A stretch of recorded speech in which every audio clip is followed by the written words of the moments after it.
എല്ലാ മാസവും 1000 രൂപ വീതം സ്ത്രീകൾക്ക് ലഭിക്കുന്ന കേരള സർക്കാരിന്റെ പുതിയ സ്ത്രീ സുരക്ഷാ പെൻഷൻ പദ്ധതിയുടെ അപേക്ഷകൾ നവംബർ മാസം 10 മുതലാണ് സ്വീകരിച്ചു തുടങ്ങിയത്. എന്നാൽ ഇപ്പോൾ തിരഞ്ഞെടുപ്പ് പെരുമാറ്റ ചട്ടലംഘനമെന്ന് കണ്ടെത്തിയതോടെ തിരഞ്ഞെടുപ്പ് കമ്മീഷൻ അപേക്ഷകൾ സ്വീകരിക്കുന്നത് നിർത്തിവച്ചിരിക്കുകയാണ്.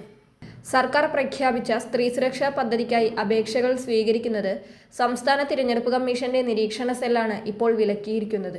പഞ്ചായത്തുകളും നഗരസഭകളും വഴി അപേക്ഷ സ്വീകരിക്കുന്നത് തദ്ദേശ തിരഞ്ഞെടുപ്പ് പെരുമാറ്റച്ചട്ടത്തിന്റെ ലംഘനമായതിനാലാണ് വിലക്ക് ഏർപ്പെടുത്തിയിരിക്കുന്നത്. 1000 രൂപ പെൻഷൻ ലഭിക്കുന്ന പദ്ധതിക്ക് അപേക്ഷ സ്വീകരിക്കുന്നത് രാഷ്ട്രീയ പ്രചാരണത്തിന് ഉപയോഗിക്കുകയാണെന്ന് ചൂണ്ടിക്കാട്ടി ജില്ലകളിലെ നിരീക്ഷണ സെല്ലുകൾക്കും സംസ്ഥാന തിരഞ്ഞെടുപ്പ് കമ്മീഷനും വ്യാപകമായി പരാതി ലഭിച്ചിരുന്നു. തദ്ദേശ തിരഞ്ഞെടുപ്പിന്റെ അസിസ്റ്റന്റ് റിട്ടേണിംഗ് ഓഫീസർമാരിൽ ഭൂരിഭാഗവും പെൻഷൻ അപേക്ഷ സ്വീകരിക്കുന്ന തദ്ദേശ സ്ഥാപന സെക്രട്ടറിമാരാണെന്നതും പരാതികളിൽ ചൂണ്ടിക്കാട്ടിയിരുന്നു.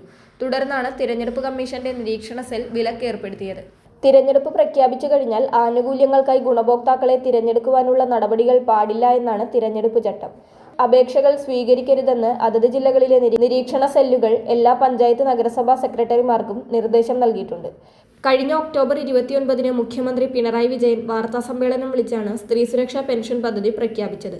നിലവിൽ മറ്റ് സാമൂഹിക ക്ഷേമ പദ്ധതികളിൽ ഗുണഭോക്താക്കളല്ലാത്ത ട്രാൻസ് വുമൺ അടക്കമുള്ള പാവപ്പെട്ട കുടുംബങ്ങളിലെ സ്ത്രീകൾക്ക് എല്ലാ മാസവും 1000 രൂപ ധനസഹായം ഉറപ്പാക്കുമെന്നായിരുന്നു വാഗ്ദാനം.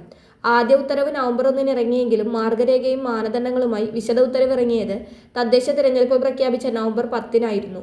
അതിനിടെ പദ്ധതിക്കുള്ള അപേക്ഷകൾ സ്വീകരിക്കുന്നത് വിലക്കിയതോടെ വ്യാജമായി അപേക്ഷാ ഫോമുകൾ തയ്യാറാക്കുകയും പകർപ്പുകൾ എടുത്ത് വീടുകളിൽ എത്തിക്കുകയും ചെയ്യുന്നതായി സംസ്ഥാന തിരഞ്ഞെടുപ്പ് കമ്മീഷൻ ഇപ്പോൾ പരാതികൾ ലഭിച്ചു തുടങ്ങിയിട്ടുണ്ട്. LDF സ്ഥാനാർത്ഥികളും പ്രവർത്തകരും ഇവ വീട്ടിലെത്തിക്കുന്നുവെന്ന പരാതികളെ തുടർന്ന് മാതൃകാ പെരുമാറ്റച്ചട്ടലംഘനം പരിശോധിക്കുന്ന സമിതികൾ നേരിട്ടെത്തി അന്വേഷണം നടത്തുന്നുണ്ട് എന്ന് പത്രമാധ്യമങ്ങൾ റിപ്പോർട്ട് ചെയ്യുന്നുണ്ട്. സംസ്ഥാനത്തെ മഞ്ഞപ്പിങ്ക് റേഷൻ കാർഡിൽ ഉൾപ്പെട്ട 35-നും 60-നും ഇടയിൽ പ്രായമുള്ള മറ്റ് പെൻഷനുകളോ സർക്കാർ ജോലിയോ മറ്റ് ആനുകൂല്യങ്ങളോ ഒന്നും ലഭിക്കാത്ത സ്ത്രീകൾക്കാണ് സ്ത്രീ സുരക്ഷാ പെൻഷൻ പദ്ധതിയുടെ 1000 രൂപ ലഭിക്കുക. അപേക്ഷകൾ ഇനി ഇലക്ഷൻ കഴിഞ്ഞ് സംസ്ഥാനത്ത് തിരഞ്ഞെടുപ്പ് പെരുമാറ്റച്ചട്ടം അവസാനിച്ചതിനു ശേഷം ഇനിയും നൽകാവുന്നതാണ്. നിലവിൽ അപേക്ഷ സമർപ്പിച്ചവർക്ക് അത് വീണ്ടും നൽകേണ്ടി വരില്ല എന്നാണ് കരുതുന്നത്. ഇലക്ഷൻ കഴിയുന്നതുവരെ ആരെങ്കിലും അപേക്ഷാ ഫോമുകൾ പൂരിപ്പിച്ച് നൽകുവാൻ ആവശ്യപ്പെടുകയാണെങ്കിൽ അത് ചെയ്യേണ്ടതില്ല. ഇലക്ഷന് ശേഷം അപേക്ഷകൾ നൽകിയാൽ മതിയാകും. തിരഞ്ഞെടുപ്പ് കമ്മീഷൻ അപേക്ഷ സ്വീകരിക്കുന്നത് തടഞ്ഞതുകൊണ്ടാണ് ഈയൊരു സാഹചര്യം ഉണ്ടായിരിക്കുന്നത്.